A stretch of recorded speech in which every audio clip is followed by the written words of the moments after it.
ഇന്ത്യയുടെ പ്രധാനമന്ത്രിയായി നരേന്ദ്രമോദി മൂന്നാമതും അധികാരമേറ്റ് 6 മാസത്തിനകം പാക് അധീന കശ്മീർ ഇന്ത്യയുടെ ഭാഗമാക്കുമെന്ന അവകാശവാദവുമായി ഉത്തർപ്രദേശ് മുഖ്യമന്ത്രി യോഗി ആദിത്യനാഥ്. മഹാരാഷ്ട്രയിലെ പാൽഘട്ടിൽ തെരഞ്ഞെടുപ്പ് പ്രചാരണ യോഗത്തിൽ സംസാരിക്കുകയായിരുന്നു യോഗി ആദിത്യനാഥ്. പാക് അധീന കശ്മീരിനെ സ്വന്തമാക്കി സംരക്ഷിച്ചു കൊണ്ടുപോകുന്നത് ഇനി പാകിസ്ഥാന് ബുദ്ധിമുട്ടായിരിക്കുമെന്നും യോഗി ആദിത്യനാഥ് പറഞ്ഞു.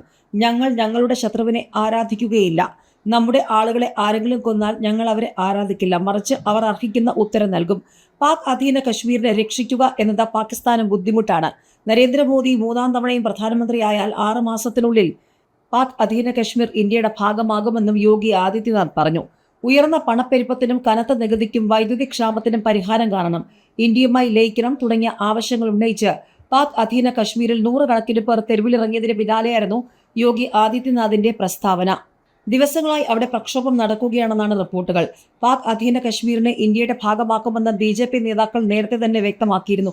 കഴിഞ്ഞ ആഴ്ച കേന്ദ്ര ആഭ്യന്തരമന്ത്രി അമിത്ഷാ പാക് അധീന കശ്മീരിലെ പ്രശ്നങ്ങളെക്കുറിച്ച് പരാമർശിക്കുന്നതിനിടെ പ്രദേശം ഇന്ത്യയുടെ ഭാഗമാണെന്നും അത് ഞങ്ങൾ ഏറ്റെടുക്കുമെന്നും പറഞ്ഞിരുന്നു. ലോക്സഭാ തെരഞ്ഞെടുപ്പിൽ BJPക്ക് 400 സീറ്റുകൾ ലഭിച്ചാൽ പാക് അധീന കശ്മീർ ഇന്ത്യയുടെ ഭാഗമാക്കുമെന്നായിരുന്നു അസം മുഖ്യമന്ത്രി ഹിമന്ത ബിശ്വ ശർമ്മ പറഞ്ഞത്. കുറച്ചു ദിവസങ്ങളായി പാക് അധീന കശ്മീരിൽ നിന്ന് ചില ചിത്രങ്ങൾ വരുന്നുണ്ട്. അവിടെ എല്ലാ ദിവസവും പ്രക്ഷോഭമാണ്. ആളുകൾ കൈകളിൽ ഇന്ത്യൻ പതാകയുമേന്തിയാണ് പ്രതിഷേധിക്കുന്നത്. ഇതൊരു തുടക്കം മാത്രമാണെന്നാണ് തോന്നുന്നത്.